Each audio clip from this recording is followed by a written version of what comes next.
Om. Namaste. Welcome everyone to Satsang today. Very good. Hi, Mooji. And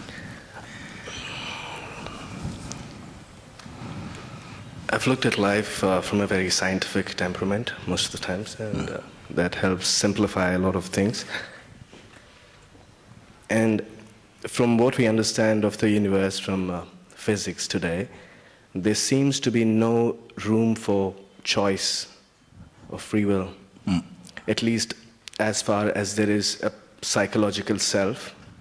So there's absolutely no room to believe or to even have a room for choice. So it indicates, at least from a scientific perspective, that there is no choice and everything is just happening on its own, and choice is an illusion created by thought, if you want to call it that. So this is a very, it frees up the mind at many times and just takes away all responsibility and just makes me calm. But at the same time, sometimes it makes me wonder as to, then what am I doing here, or what is the point? If nothing is necessary for anything, then what's the point of the satsang as well, you know? yes. So, yeah, so if you want to just talk about that. yes.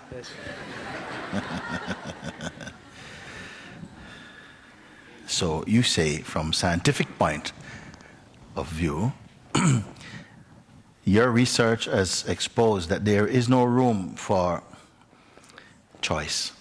The things are just unfolding. So there is no choice. Choice is also a sort of myth or something. So, okay, let's say that there's no choice, then also there must be no chooser also. No chooser, no choice, no chooser also, isn't it? Can we keep going on? So, no chooser, then what is left? No one choosing, no choice. Then some things life is just happening. For whom? For whom is it happening? Who says it's even happening or not happening? Some intellect must be there. Some powers to discriminate must be there. To say this is or it is not.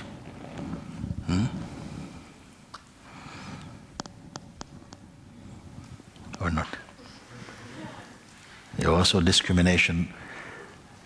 Is there room in the world for discrimination? In physics?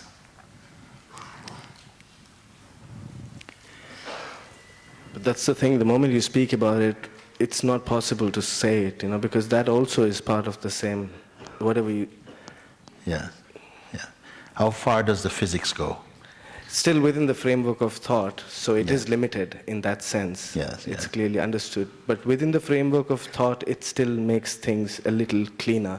Yes, we're getting there. Why not go all the way? See how far we can go. Yeah. So, okay.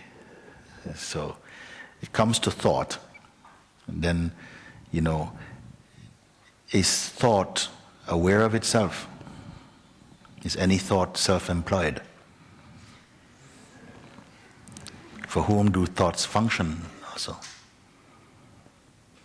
Who is the thinker of them?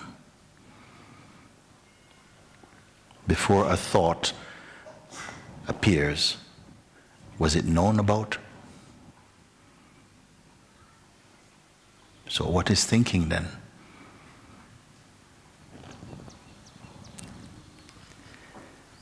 And the thinker also. Does this one exist? But that's another idea, isn't it? The idea of a thinker.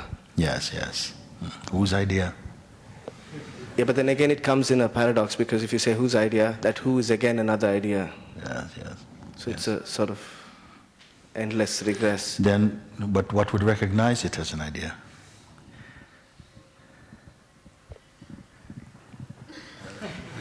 but this physics must keep going. It Yeah, cannot but the just, moment you ask what, that already creates a room for another idea. Yes. Yeah. So it's... But are the ideas this way or this way?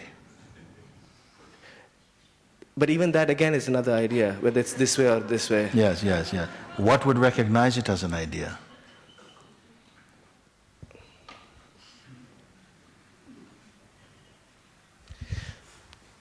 This. This.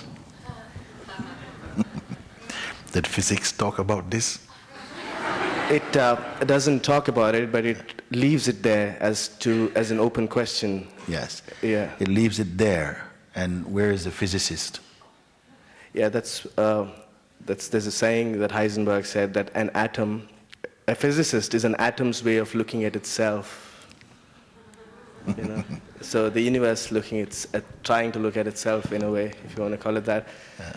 But there's also this thing that as long as there's an observer and observed, Yes. the truth can't be known. It doesn't Truth say cannot be known. Cannot be known as Yeah. long as the separation between the observer and observed. It's not called the truth, it's called measurement in the scientific term. Yes. But as long as there's a relationship between an observer and observed, you cannot measure anything precisely. But this observer and the observed, they are both also observed. Yes.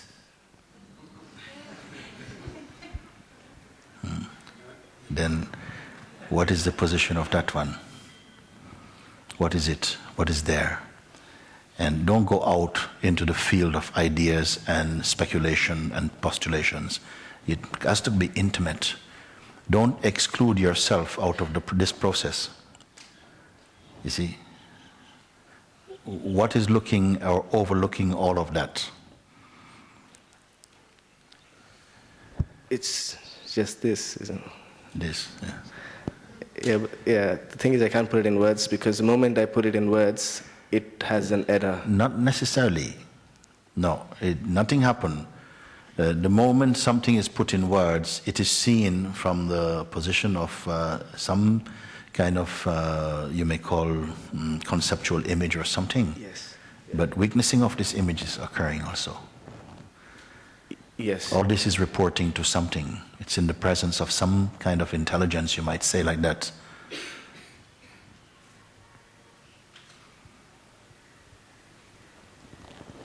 Come on, fight a little bit.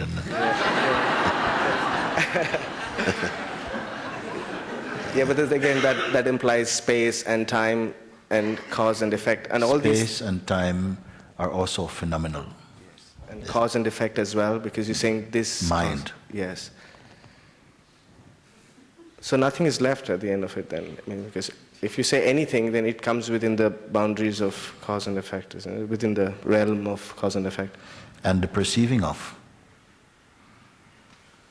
Can it be cause and effect, and who is the perceiver of cause and effect? Yeah, that's the question. Yeah, the perceiver cannot be in the bubble of cause and effect. Yeah. Yeah. So that's coming something more intimate. See, from the theory of it, we can speak like this. And what a fascinating subject it must be for the physicist, who is also another idea.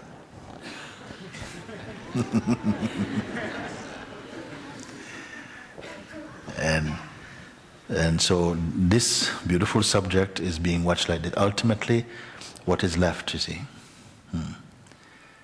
Both the object and also the subject that is related to that object are now perceived. Both are objects. The subject, which is as an interest in the object, must share similar quality. But if there's interest, then that pure, allegedly pure subject is a bit contaminated. It's not totally free of bias. It has some interest. The observer and the observed, you can say like that. If the observer has some interest in what is being observed, then what is the interest is also in the observer. So this observer cannot be totally pure. Are you pure as an observer? Huh? Are you pure as an observer at the moment?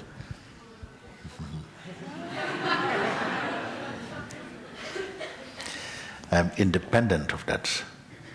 I'm independent of it, and yet it is connected to my being because it is perceived within me.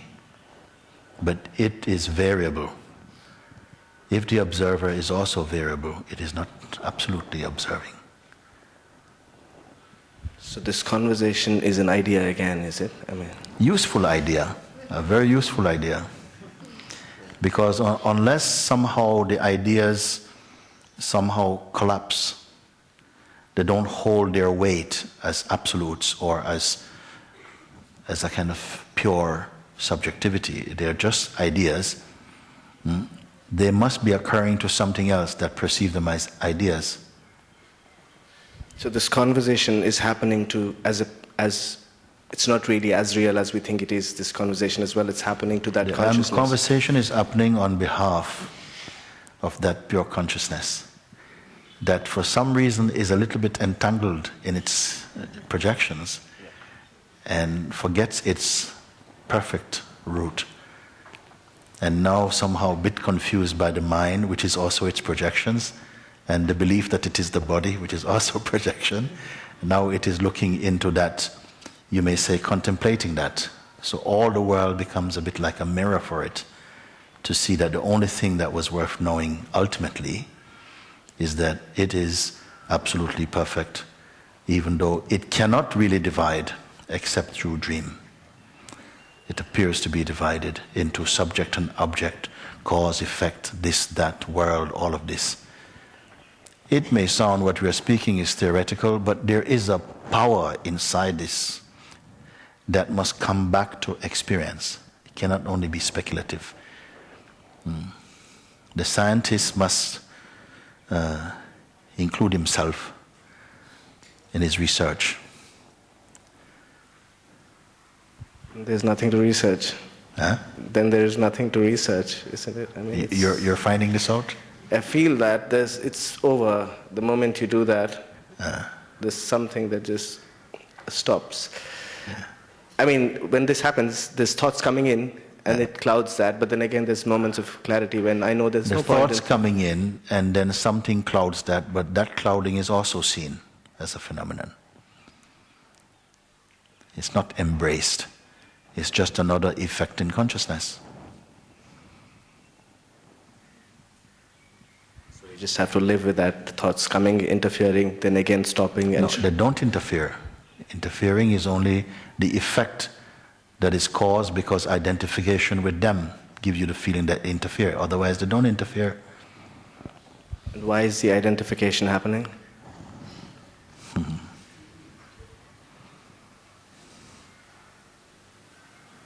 I cannot answer that absolutely. I can say somehow when the consciousness manifests with the form, there's a powerful attraction for the form. And it seems like everything in that world is helping to create a conditioning and a belief that the consciousness, which is not the form, is going to believe that it is the form. It's going to believe I am this form. And when it believes I am this form, I am this person, other conditioning can pour in much more strongly. But that must be the first conditioning. I am this body, then I am a man, I'm a woman. Men behave like this, women behave like that, and so like this it starts to build all of that big tree. In spite of that conditioning, something is independent of that conditioning that's able to observe. That is the conditioning or the effects of conditioning, but there's an awareness of that conditioning, and now it is seen not as a fact but more just a phenomenal movement. And the seeing is independent of it and not touched by the activity of that phenomenon. Sorry we are using this type of word, but at the moment I am not finding better ones.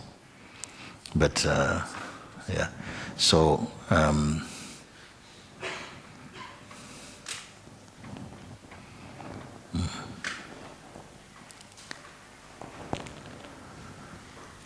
let's complete the conversation nicely. Let's see what we're going to do now. You have seen from that point, and I'm very interested. When people come, they say, I'm a mathematician, I'm a physicist, I'm a chemist. Can we discuss something on this basis? I said, I'd like to listen to you, what you're saying, and we find that somehow something corresponds. Because all are expressions of consciousness. They must empty into the same ocean. All these rivers and streams, they must go to the same place. What has been your own experience? You mean my personal experience, yes, or through science? Isn't it the same a little bit? Yeah, as a result of science, the see, some of the conclusions are undeniable, even mathematically. Yes. There is no room, like I said, for choice or free will, because the whole thing is an interconnected system which is interacting with itself. In your own personal life, are you not making choices? Yeah, it seems, I feel. It seems. Like I'm making choices. Yeah, it seems. A good word. Yeah. It appears as though choices are being made. Huh? Yes. Something seems to be doing this. A movement seems to occur like that. Yes, I'm going to go. No, I think I go here. Yes. And some things which we call a choice, actually not choice at all, actually. Maybe there's a feeling, I want to go here. I choose to go this way. But the signal started earlier. Yes. It's already happening. Then it reaches the conscious mind, and then the feeling comes, I think I'll go here. And then it is attributed to the mind as thought like choice. I chose to go here. But it's only a cooperation, a recognition of energy suggesting it wants to move this way. Like that. In neuroscience, it's called as readiness potential. The thought activity for a choice starts almost 1 second before the person knows that he's choosing.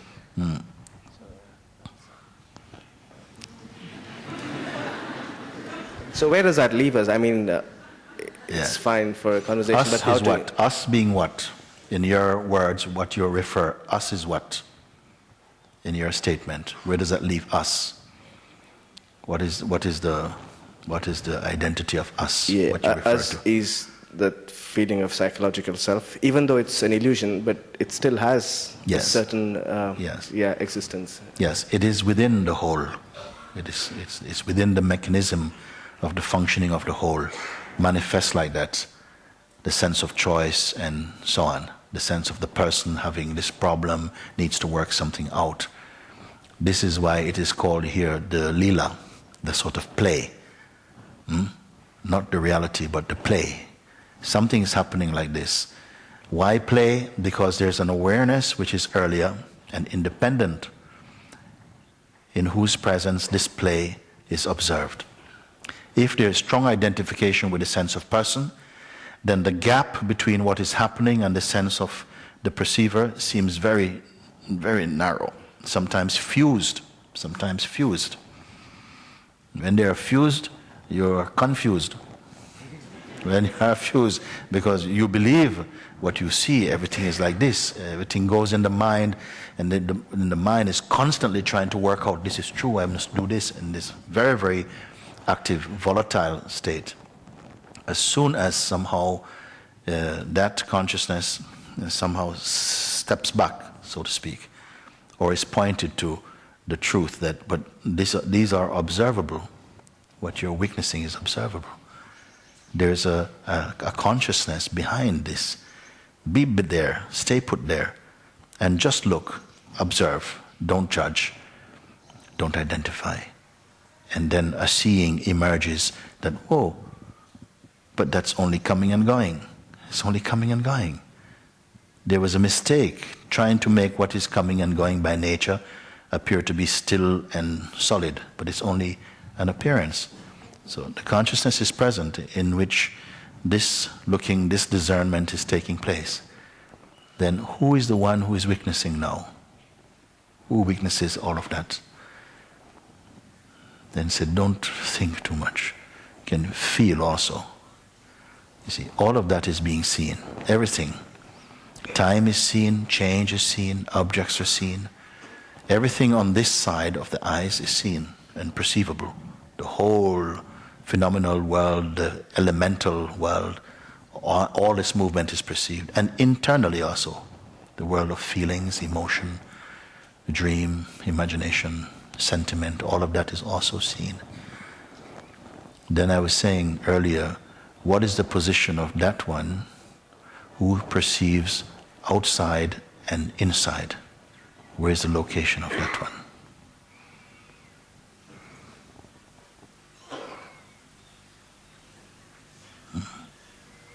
Both the sense of in and out with respect to the body is perceived. From where?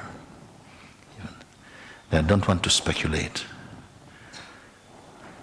Return your attention just to that sense of presence. We have to come back to the sense of presence, without which there is no perceiving, there's no life, there's no existence, there's no I. Then there's no you, there's no world. Everything is emerging from this presence, this consciousness, this conscious presence. This sense of being that arises, I am. What is this I am? The physicist also has I am. If he's not given the title of physicist, man, woman, angel, whatever, if he's not given any other title, just the intuition, the sense I am, if that is not connected with any other concepts, intention, idea, image, what is it then?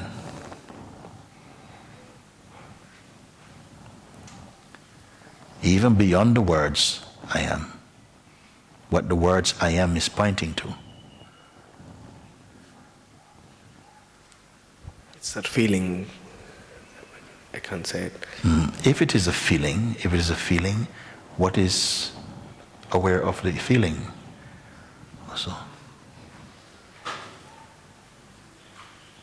What observes it even as feeling?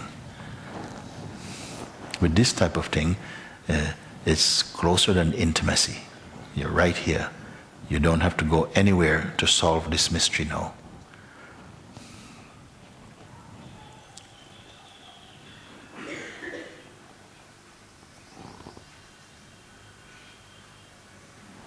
Your physics is only evident in the waking state. When you're awake, consciousness is present, then you can have physics, you can have the physicist, you can have the research, you can have speculation, you can have all of this.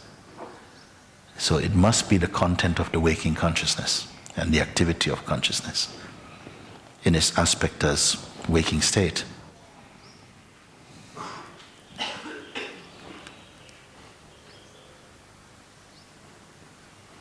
As you are here, without you, there could be no physics, no for you. No study, no world, no I even. Something is earlier than all of these, because all of them are perceivable, all are noticeable. That which sees everything, perceives everything, potentially and actually, or actually. That which perceives everything from any time frame, any subject, any idea, can only report to it. That which sees everything else, can that be also seen?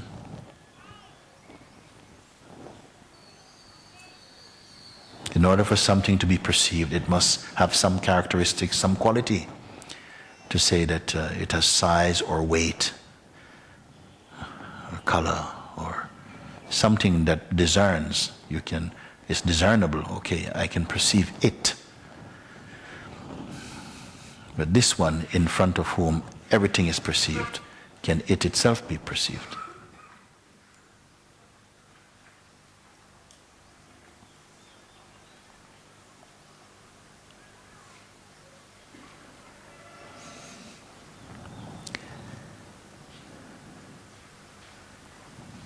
After this question, I don't have any more question for you. But this question you must find. Because intelligence says, if you want to learn more and more, then more and more questions will come. More and more research will come. But if you want to go to the source, your questions will be diminishing. Then ultimately they must come to one question. Everything is reporting. Everything is reporting. Everything is reporting to that, without which nothing else is. That is the perceiving center, the core of all things, the source of seeing. Then can this seer be seen, be identified?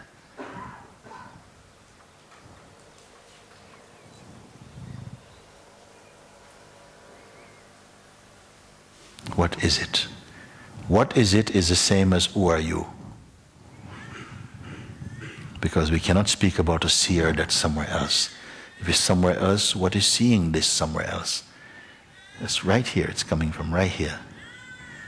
So we don't have to leave the room now. You don't have to walk on Arunachala. You don't have to go into any ashram. You have to go nowhere, right now here. Neither to the left nor to the right, up or above, in or out.